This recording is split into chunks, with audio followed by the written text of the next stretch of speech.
Sports Network. Go live. Just keep waiting. A bad habit of slouching the longer the interviews go. Oh, yeah.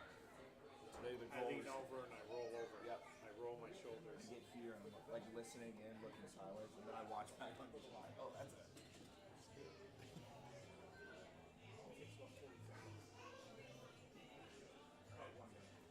Perfect.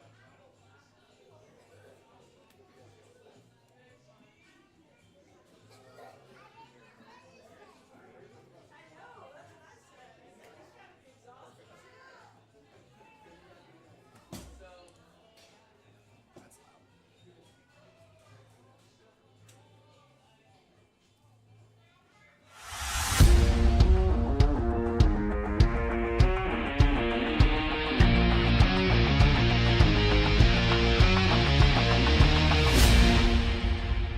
I'm an associate athletic director and then director of swimming.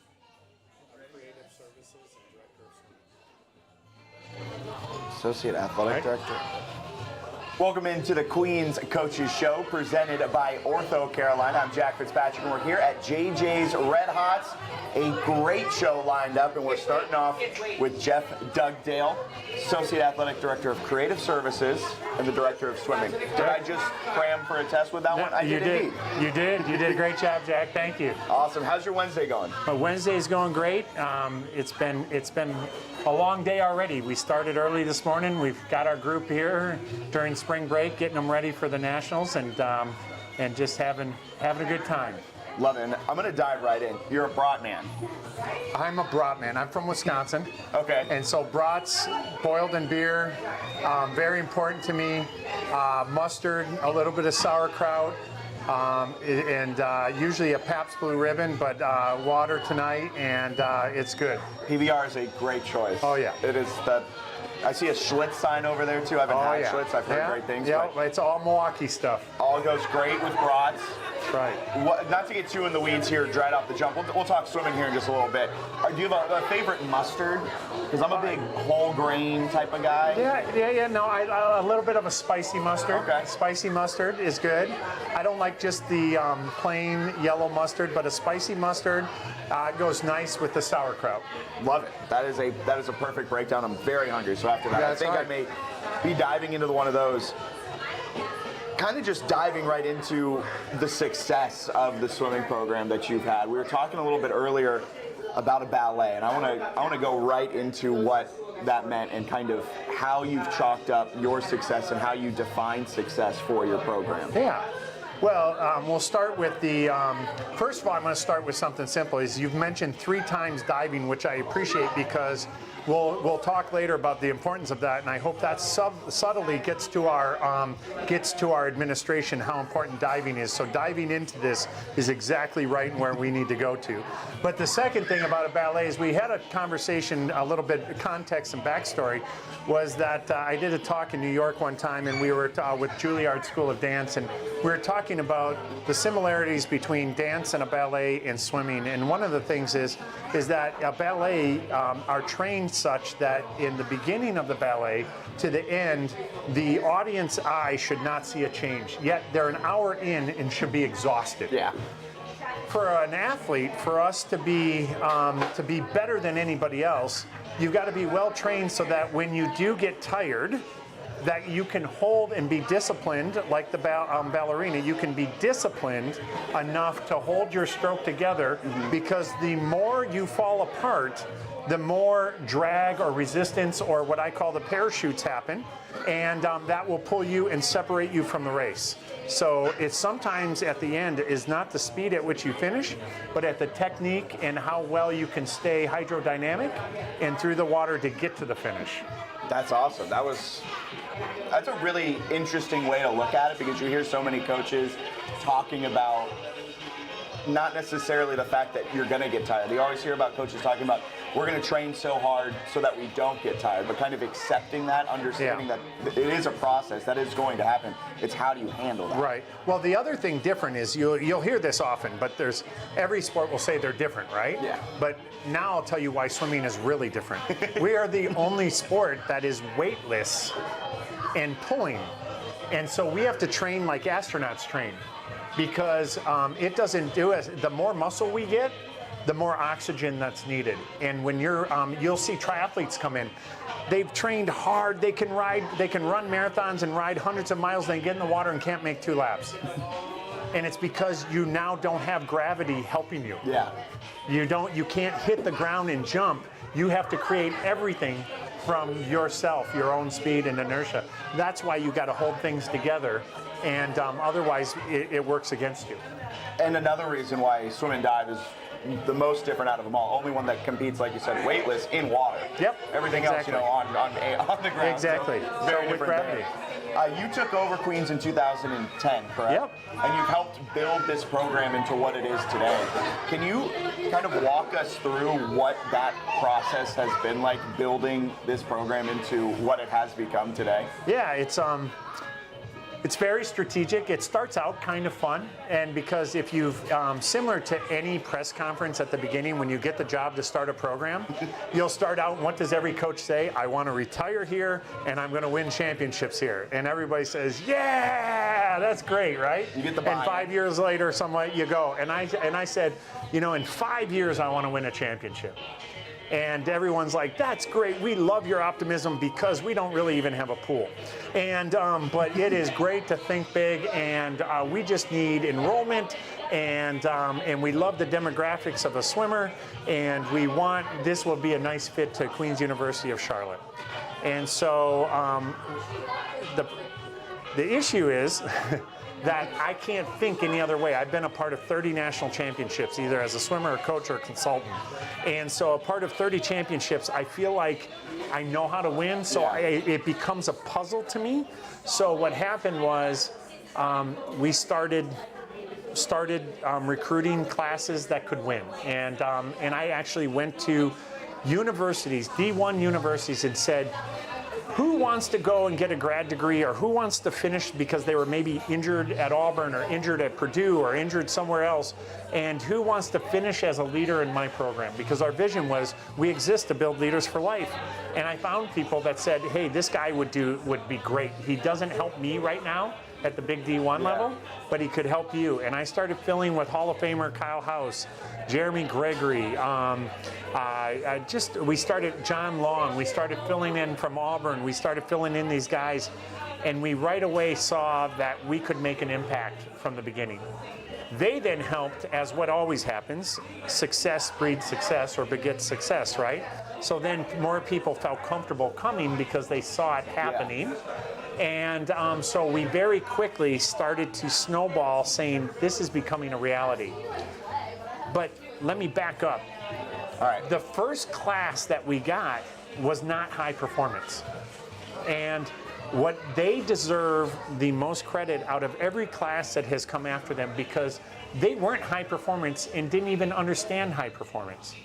But they were willing to learn about it, and they helped recruit high performance, when in reality at most programs, they could almost get in the way, because they could say, it's not that important, we're just a new team, we're starting, but they wanted to be a part of something that was bigger than themselves, because that's the whole Queen's mantra, right? Not to be served, but to serve, and they wanted to serve their university with something great. And that's what we were able to quickly build. And in 5 years, we won our first national championship. Our first of 7 on the men and 7 on the women. So this year, being our 14th year, we have 14 championships. It makes it kind of fun. That's a lot of championship, a lot of success. Yeah. Had a ton of success at the Division II level. Now you make the jump over to the Division I level in the A-Sun. What has that move been like for your program? Well, it's been phenomenal. We have a slight advantage in the fact that when we set the vision at Queens as a D2, we recruited D1. We always felt if we recruited an Olympian, on their worst day they would be better than most on the D2 level. And that's what happened. When we rolled into NCAAs, our guys on their worst day, we were crushing records and having fun, because these guys were then leaving to go to the Olympics and do some other things, and it was just a good stuff. So when we went D1, we already knew the athlete. I didn't have to reshape our recruiting. Yeah. What I had to do, though, is start to look on the women's side. how the men are closer to D1 than the women, but on the women, we have to start looking at our scholarship level. The Division I, there's more opportunities for women. Okay. And then there's also 14 scholarships on their part. We're at 8. So what happens is, and then diving becomes a bigger factor. So now I have to work on doing, fixing that. And so in our first year, we swam really well. We won a lot of events, but we got crushed in diving. This year, we swam really well, even better. Won 12 of 16 events, but then we offset the first diving and we ended up losing by 80, but they scored 200 and some on us in diving. So what happens is we're getting there. We keep getting our depth. We keep getting everything we need to. We're in developing. We're coaches first and foremost, so we have to develop. And as we continue to develop our depth, we can start to look to offset it, and hopefully we can add diving sometime in the future because we're diving into it, right? You set us up. I will. A happy accident that I walked right into that. Yeah, you did, and that's fine. Happen. Keep it going. For yourself, you graduated from Auburn. Yep. So I want to know, while you were there, what was your favorite event? I was an IM backstroker. Is that, so now as a coach, yeah. Is that your favorite to coach? I do coach IM and backstrokes, but one of my claim to fame had nothing to do with me swimming. Is I was in the heat after the guy broke the world record, and who ended up winning the gold medal, Martin Zabero, a great guy and a coach now in Florida. He was at the University of Florida, and my coach kept yelling at me, and I thought he was all excited about the world record, but he's like, pay attention, Jeff, pay attention. I'm like, I am, he just broke the world record. This is pretty amazing. And he's like, you're next. You got to think. And I was like, oh, okay, yeah. So put it this way, I'm a better coach than I was a swimmer. I always say my claim to fame is when I go out and give talks with my mentor, David Marsh, who was an Olympic coach, I had a unique pathway that was very non-traditional. I was asked actually to leave swimming to become the recruiting coordinator at Auburn. But it took me 30 years later to find out he needed my scholarship because I wasn't that good. So he asked me to coach and to give that back, we're all good with it. But I realized, I made my first conference team. I was an opportunist because there weren't enough backstrokers in the conference. I scored automatically. That's how you do it. That's how you do it. You find exactly. And so, I'm okay with that because I feel that I am a better coach because nothing came easy to me. I was tall. I got recruited because my cousin was the third person ever under 20 seconds in the 50 free out of 9-time national champion Southern Cal. But I just rode the coattails of him, and when they found out, they're like, are you sure your cousin's Scott Bindorf? And I'm like, he is. And they're like, what happened to you on your side of the family? But I had fun, and I was given an amazing opportunity at Auburn. I got to be surrounded by great athletes, not just swimmers, but Bo Jackson, a Rowdy Gaines, a Frank Thomas, all the great athletes, the rifleman and Wesley Persons and his brother Chuck Persons, and I got to see what great looked like, and that helped shape my pathway to then recruit the first conference and national championship team for Auburn with Coach Marsh. Well, I really want to know how that conversation went. How does a coach come up to you and go, we love you. We want you. I love you so much. I want you working with me rather than swimming for me. So I remember it. I remember it because I remember almost losing my lunch. I got a phone call to come into David's office, and when I was walking around the Coliseum, I could hear they had a Watts line, speakerphone, 1-800. I could hear my mom on the other line, and I'm going through inventory in my head. What did I do? I wasn't drinking. I didn't go to a party. I was good. I want to be a leader. I want to lead this change because David had just come in as a coach. And I know he brought in a staff of Mike Bottom from Southern Cal, Dave Bottom from Stanford, his brother. We had this incredible staff, and I wanted to really perform well. And we sat down, my mom's on the line, and he says, I want to give you some options. He goes, if you choose to stay swimming, you're on the team, you're traveling, you're going to conference because we need you as a leader. But he goes, if you're thinking bigger and you can see my vision, I need you as a recruiting coordinator. And I'm like, I'm still in school. I haven't even taken my courses to know how to do this. And I was pre-med at the time, and I'm like, how great! I'm going to make my parents proud. I'm going to leave pre-med to go into coaching, and I'm like, how proud will they be of me? And so he said, you just let's do this. And I said, no brainer. I want to be at your side, learning from you. And we started our journey. And I asked, my first question was, how do we do this? He goes, I don't know. He goes, let's just go and use your passion for this university to let's recruit some of the best and get them here, and let's try to win. We were last in the conference with Tennessee, Florida, Georgia, Alabama. I mean, all that stuff. And I could never understand why somebody would want to go to Alabama and get another high school degree. But we went after it. We went all after it. And I joke, you can tell I'm an Auburn guy, but what happens is we went after and started recruiting. And we recruited in 4 years, 3 years our first conference championship, 4 years our first national championship. That's awesome. Yeah. Loved all that insight. Thank you so much for taking the time and talking with us. Yeah. We'll be right back with more Queens Coaches Show presented by OrthoCarolina. Thank you, Jim. Oh, man. Yep. There's nothing I love more than a good great. trail mix. But a mountain bike trail, not so much. Oh, hey. My pedal. Wonder where the other one is. From urgent care to your full recovery, OrthoCarolina is there every step of the way. Good day, though. Good day.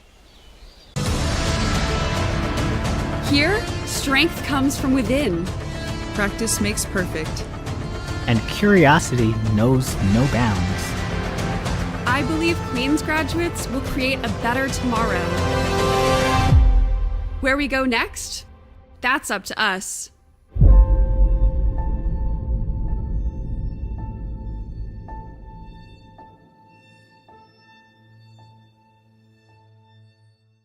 The Eats on East project showcases the Royals pride that spreads through East Boulevard, walking distance from Queens University campus.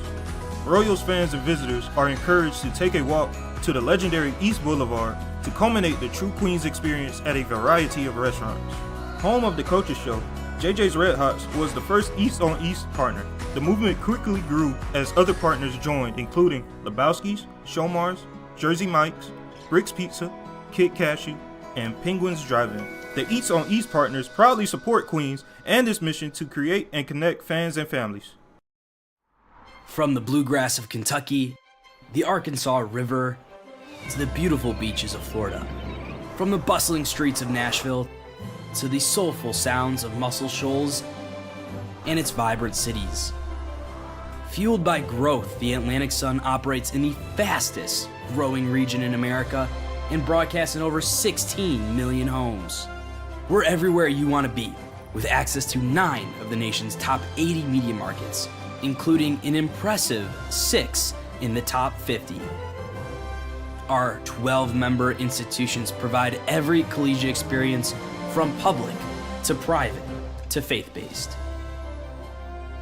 All of our member institutions are located in the top 30 states with the most rapid growth.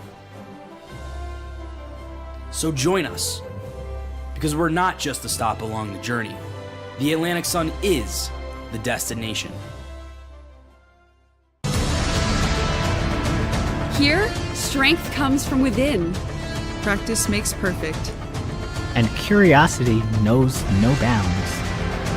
I believe Queens graduates will create a better tomorrow. Where we go next? That's up to us.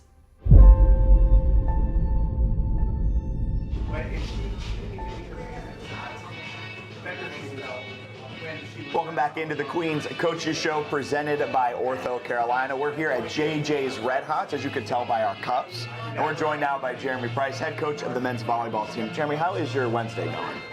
Well, it's a little rainy. It is. But I'm on spring break, and so that's good. We actually gave the guys 5 days off. Spring break came at a really good time. We haven't had a bye week, so this is our bye weekend this upcoming weekend. So worked from home today. We have 3 matches next week, so I watched 2 sets of each of our opponents for next week, and so made the best use of the day as I could. You answered the first question I had. A 10-day layoff, how are you spending it? Sounds like a great time spending it. Next up, Barton on, I believe, March. A week from tonight, actually. Week from tonight, perfect. So the 13th, yeah. So you got Barton coming in. You watched a couple sets of him. What are you seeing out of him coming into that game? Barton has been down the last couple years, and this year they've got a new young coach. He's doing a fantastic job. They've really flipped the script, turned their program around. I think they're 9-5. And playing really, really good ball. They make you play. They don't miss a lot of serves, and they're going to be they're going to be a good test for us. And I think they've won 3 out of their last 4, so they're on a little bit of a run. They've got 2 matches that I'll be interested to scout this weekend. They play LIU up in Long Island this weekend, so I'll be curious to see how those matches go. But a very good young coach, veteran team, and they're going to be a good challenge for us. Love it. And you're a person who says in Long Island. Some people say on Long Island. It's always very interesting to see how people on the island, on the island out there. And it's about, I guess, if we're splitting hairs, a little over the halfway point of the season.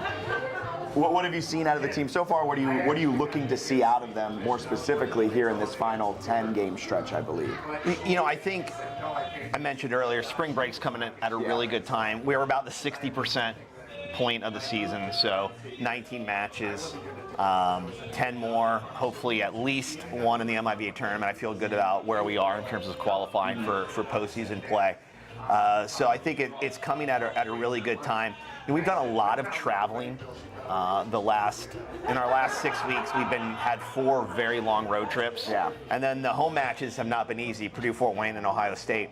So it's been good for us to, have this day off just to get healthy. When you travel a lot, there's some nagging colds and things like that. Yeah. We've had some guys miss matches because of the flu and things like that. So, I think not just the physical break from the legs perspective, but just to get healthy, to get a little bit of a break is coming at just a tremendous time for us. So I'm looking forward to getting the guys back in the gym this weekend, with a lot of energy, fresh legs, fresh mind, and a good mindset going in to these last 10 matches plus, hopefully. And so that's what I'm looking for. Looking back, this has been a really, this is what we expected in conference play in the MIVA. This is why guys came to Queens. They wanted to play at the highest level possible, and we've certainly done that. I mean, our last 4 matches alone, 2 against Ohio State. I think they were 7 in the country when they came in. And then we went to Ball State, who is now in first place in the MIVA. I think they're 9-1 or 8-1 right now. A gauntlet of a conference. And then, we come back, and you mentioned we have Barton. Then we also have Tusculum and Fort Valley State. That's that week out of spring break. Yeah. Then we jump right back into conference play and have 3 more weekends of conference play. And we go Lewis and Loyola back-to-back. Loyola is our final road trip of the year. They just beat Ohio State over the weekend, and they've actually beat them twice. And they're going to be really, really good. That's a well-tested team. They started the season going to Hawaii, going to Stanford, and they have been well-tested. The defending regular season champion in our conference. Ohio State's the defending tournament champion. So it is a gauntlet every weekend, but that's exciting. I mean, I think that's what we wanted with this move to the MIVA, and I'm excited every week. It's fun to scout and to prepare for these teams. That's awesome. We'll switch gears out of that. Coming out of volleyball talk, we'll talk hot dogs here because that's always where we got to take it here. JJ's Red Hot. Absolutely. So you've coached in kind of all these different areas of the country, starting, I believe, I'm going to mispronounce the school name, and I'm going to try my hardest. Juniata College. I wanted to try it. It's a Central Pennsylvania. So you go from there, Grand Canyon, and then come into the Queen City. You got a lot of different cuisines out there. Sure. You got a lot of different, ways of dressing a hot dog. What is your preferred toppings on a hot dog? You got to have spicy mustard. You're the second guy in a row to say spicy mustard. Life is too short to eat plain yellow mustard. You're not wrong. And I'm a big mustard guy, and I like the spicy mustard. I like with a little bit of horseradish. I like some kick to it. And so you honestly can't go wrong with just mustard, just spicy mustard. I think it's simple, it's basic, it's never gonna go a wrong direction for you. That's a great point. I like little chopped and diced onions on them. I don't do ketchup on my hot dog. Okay. It's just just doesn't feel right. I think there's two places that I really enjoy a hot dog besides JJ's. Got to do it at a ball game, of course. And have a couple of those at a baseball game if you're at a Knights game or really any baseball game. My son's high school baseball games, get a hot dog at the concession stand. That's a great place. Yes, high school concession stands, I do a lot of recruiting, and, I've had hot dogs in a lot of gyms and a lot of places, and, it's hard to ruin a hot dog, and that's the beauty of the hot dog. And then I think the other place you can't beat a hot dog is at the turn and around the golf. So you go, you grab your hot dog, and then you continue on. Sometimes it's to keep the momentum going. Yeah, keep Sometimes you just need a fresh start. So new 9. You ball up the scorecard, you throw it away. So and then you get going. So those are the two places besides JJ's that I eat hot dogs. And actually, I got to confess, I think I mentioned this the last time. I like the brats here and the sausages. They are first rate. But my go-to lately, once they put this Nashville hot chicken sandwich on the menu, it's just really hard for me not to order it. And I'm a man of routine, and I don't like change. And so I find something I like, and I got one over there. As soon as we finish this segment, I'm going to go over there and eat my Nashville hot chicken sandwich. You are the guy to come to about Nashville hot chicken at JJ's. Costco would be my number 2. I love a good Costco hot dog. There's something special about that. And you can eat like 6 of them for $10. So it's just dirt cheap. And also mustard, great choice. Growing up, I had a drawer of mustard. My mom and I would collect the mustards, and we'd go to the grocery store and find the coolest ones, and we just built it up. Yeah, I'm a big mustard guy. Around the holidays, there's always those trays with the crackers and the veggies and the sliced meats, and you get a good hot spicy mustard. I like that a lot. Okay. Very interesting. I think a good content idea here is you going around to during your recruiting visits to the gyms, rating gym hot dogs. I could do that. I'll keep it locked to your Instagram stories. I think that's what you go through. You go to each gym, kind of that one bite type of thing. You bite it and you rate how these gyms are doing, and that also could play into if you're going to recruit him or not. Absolutely. Yeah. It doesn't matter how well he's doing on the court. It's do I want to go back to your concession stand? Exactly. And so I think that's a big thing. If you weren't a men's volleyball coach, what sport would you be coaching? Good question. So I've had a brief career as the golf coach at Queens. So my second or third year, not a lot of people know this, a hurricane had come through, canceled a fall tournament. They rescheduled it for the spring. And so it was actually over spring break. Sir, at the time, our coach, was taking one team, and then he asked me to take a team to an event at Salisbury Country Club. Okay. And I got to coach, and it was great because coaching golf is a lot different than coaching volleyball. There's a lot less scouting involved, and so you drive around in a cart, you give them fresh towels, you give them snacks. There's snacks involved. Keep it out. And it's funny because the first day that I did this, coach, it was 65 degrees, bright sunshine, and I'm sitting in a cart and I'm like this, I'm stretched out, and I'm driving around, towel, snack. This is exactly how I thought coaching golf would be. And then day 2, it's 41 degrees in rain. Yeah, but 20 degrees colder. Yeah. And it's absolutely miserable, and I drive the minibus out there, and I got the heat cranked, and then I realized nobody wants to get off the bus and go to the range. And so I finally look at him, and we always talk to the guys in the locker room, and So I said, I know you guys don't get a lot of pre-round speeches here, and I know you're on spring break in like 5 or 6 hours after this round is over, but you're not on spring break yet. And nobody wants to be here. Nobody likes playing in these conditions. Yesterday is what we wanted to play in, but this is what we have. So you need to go out and prepare like you would, even if you don't feel like it.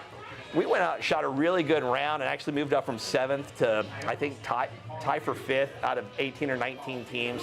So that was my my brief career as a Queens golf coach. I would probably be, if I chose another sport, I would probably coach baseball.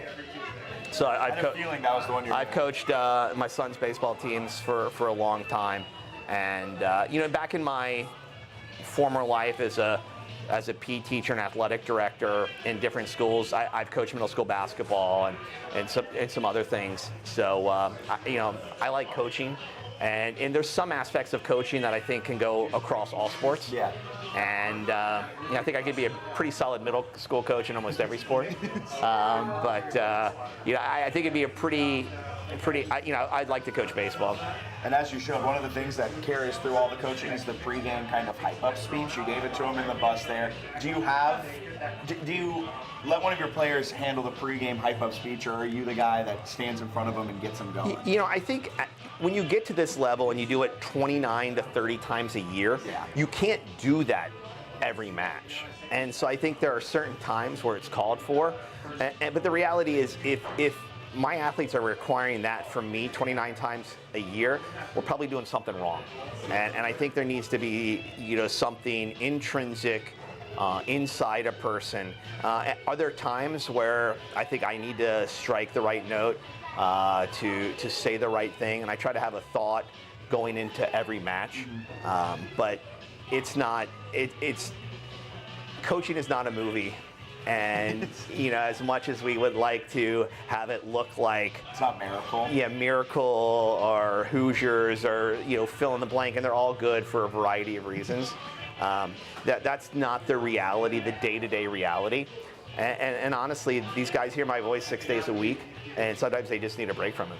Have you had to have one this season before Purdue Fort Wayne, any of those big games? I think my talk before our Quincy match, our first ever conference match, was pretty good, and we won. So maybe I should have recorded that and have used it a couple more times since then. I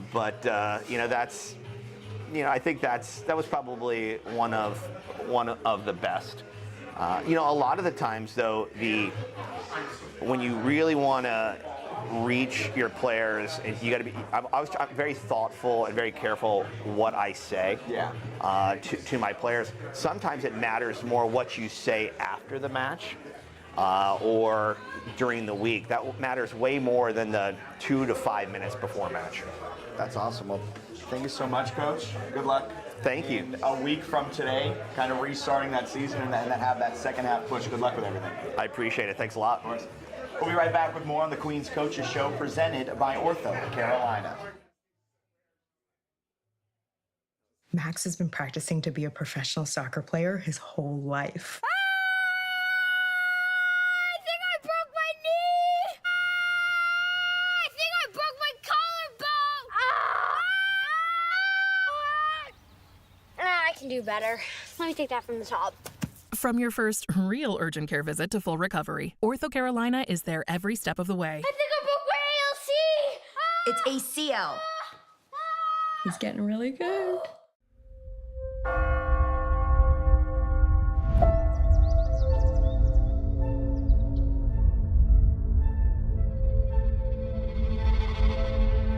Every journey has a starting point. Each student has a moment when talent and passion meet opportunity. At the intersection of challenge and support, self-discovery fuels breakthroughs, and leaders emerge prepared for what's next. I grew up loving music. It possesses this very real, very unique power for connection and healing, and my journey as a music therapist took shape here. I discovered the pool offered a more level playing field and the chance to push my limits.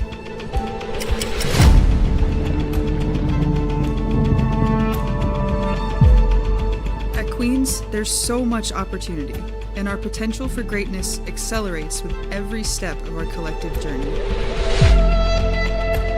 I've always had a knack for chemistry, and that talent has magnified since I got here, rippling out in new directions. I'm not afraid to take risks. I believe challenges make us stronger, and innovation only comes when we're willing to lean into the unknown. I'm still not sure what the future holds, but whatever it is, Queens has prepared me for it. My professors push me in the classroom and believe in my abilities. My coaches, professors, all of us, we're one team, one family. Here, my voice is heard. I'm given the freedom to be myself and charter new opportunities for change. Here, strength comes from within. Practice makes perfect. And curiosity knows no bounds. I believe Queens graduates will create a better tomorrow. Where we go next? That's up to us.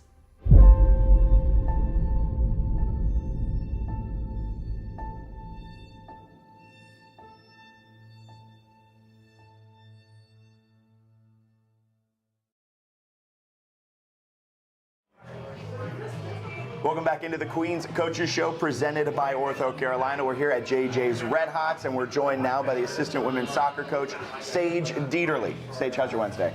It's going great. I wish it was a little sunnier, but other than that, it's a good day. I mean, it's a fine day. It's disgusting weather. It's disgusting weather. But there's so many different kind of ways I want to ask questions. That was a weird way to put it. But we were talking about pizza just before, so I want to jump into pizza. My mind's on food, with Food Network over our shoulder and everything. You're from the Northeast area. You lived in New York for 7 years, so you know good pizza. Oh, yeah. So first question, Connecticut, New Jersey, or New York, who has the best pizza? Easily New York. Okay. I don't eat, when I go back home to visit my family in Connecticut, I don't eat pizza. I don't order it. I can't do it. That's bold. Have you found, and this is where I was getting at it, have you found a good pizza spot in Charlotte? Yeah, honestly, there's a few really great pizza places around here. Listen, I can't say that it will compare directly to New York pizza, but there is some really great tasty pizza down in Charlotte for sure. Okay, very fair. So going to your coaching career and soccer, we'll shift gears back over there. How'd you find your way to the Queen City? Well, Shannon and I knew each other in New York. We actually coached for the same youth team up in Long Island Soccer Club. And we worked with each other, not directly, but I was an administrator working with some of the academy teams. She was the girls' academy director, so we've worked with each other a couple times, and I ended up leaving and going back to Connecticut to pursue a different opportunity. And she called me up and said, hey, I took this job down in Charlotte and I want you to come down and be my assistant. And I was a little skeptical at first, but once I got down here and I saw the city and I saw the school, it was a no-brainer for me. It was just gorgeous, and now I'm happy to be here. Here 2 years, and hopefully I'll be here for a little while longer too. That's awesome. With your role as the assistant coach, do you focus more, because you played defense in your career, more of a left back, I believe, if I read your bio correctly on that one. Yeah. So do you focus on the defensive side, or do you kind of help all around?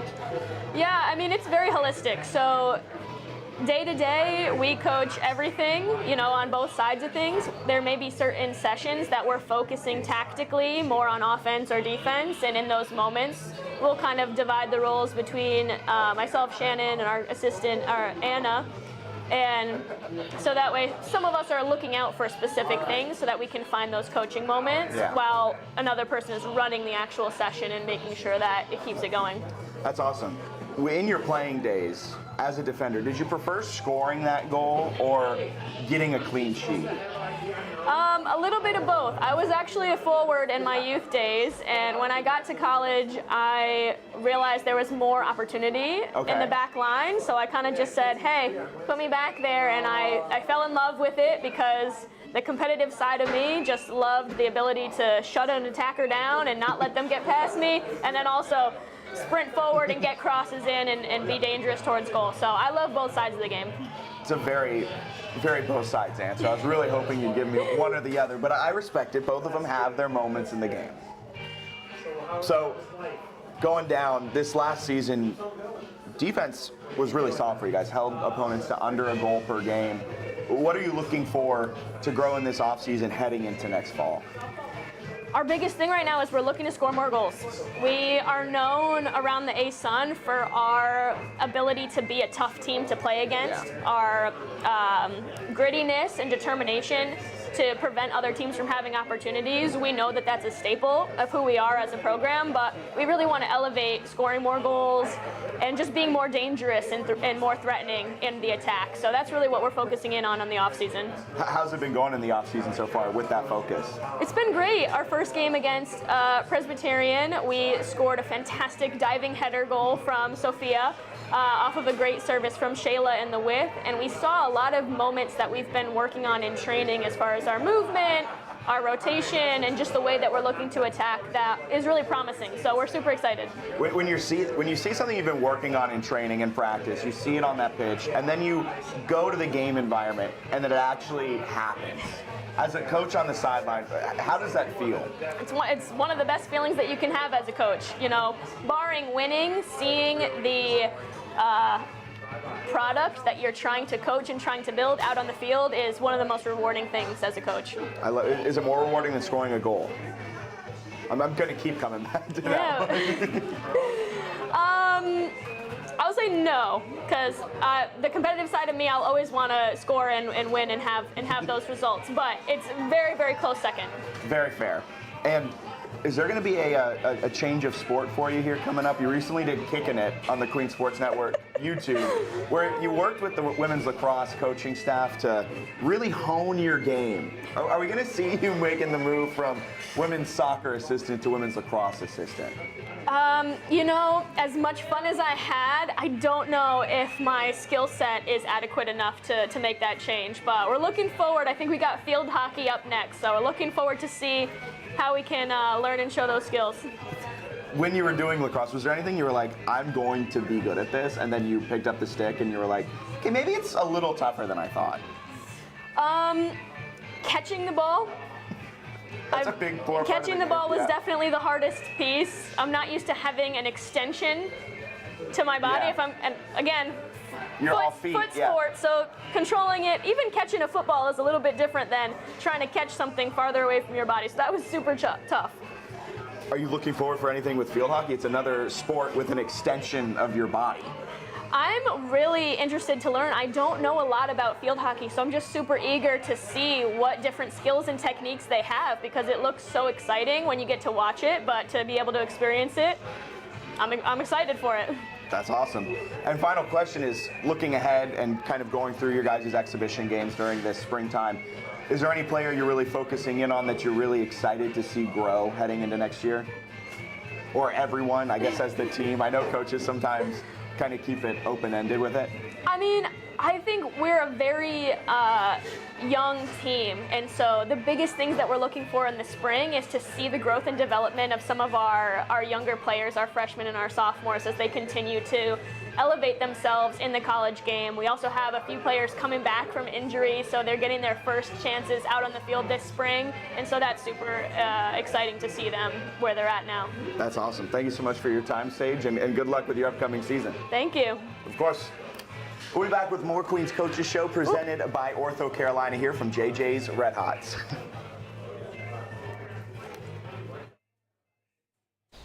Oh man, there's nothing I love more than a good trail mixed.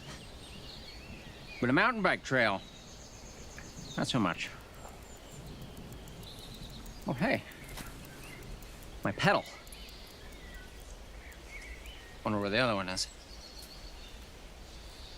From urgent care to your full recovery, OrthoCarolina is there every step of the way. Good day, though. Good day. Before a city turns to you for answers, before the stories that need telling are told, and our nation's biggest companies look to you to make their next big move. Whenever, however, you're called upon to step up, Queens will prepare you to do just that. Because here, Royals rise. Welcome to the Atlantic Sun, where heart-pounding moments are born and where champions rise above. Where speed defies limits and precision finds its mark. Where millions of fans nationwide cheer for excellence, determination, and fairness. Where public, private, and faith-based schools compete side by side, fostering sportsmanship and unity. Join us, because we're not just a stop along the journey. The Atlantic Sun is the destination. The Eats on East project showcases the Royals pride that spreads through East Boulevard, walking distance from Queens University campus. Royals fans and visitors are encouraged to take a walk to the legendary East Boulevard to culminate the true Queens experience at a variety of restaurants. Home of the Coaches Show, JJ's Red Hots was the first East on East partner. The movement quickly grew as other partners joined, including Lebowski's, Shomars, Jersey Mike's, Rick's Pizza, Kid Cashew, and Penguins Drive-In. The Eats on East partners proudly support Queens and its mission to create and connect fans and families. See all the Royals coaches live and in person during one of their many events held on the fields and courts of Queens University. All tickets for Queens home games can be purchased at queensathletics.com/tickets. Here, strength comes from within. Practice makes perfect. And curiosity knows no bounds. I believe Queens graduates will create a better tomorrow. Where we go next? That's up to us.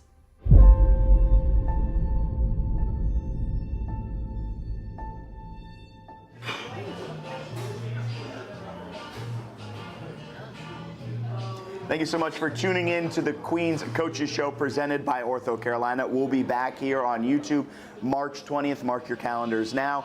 In the meantime, keep up with the Royals. Baseball. They're playing at the Cannonballer Stadium against App State on March 12th on ESPN+. You do not want to miss that. Thank you so much for tuning in. We'll be back on March 20th for the Queens Coaches Show presented by OrthoCarolina.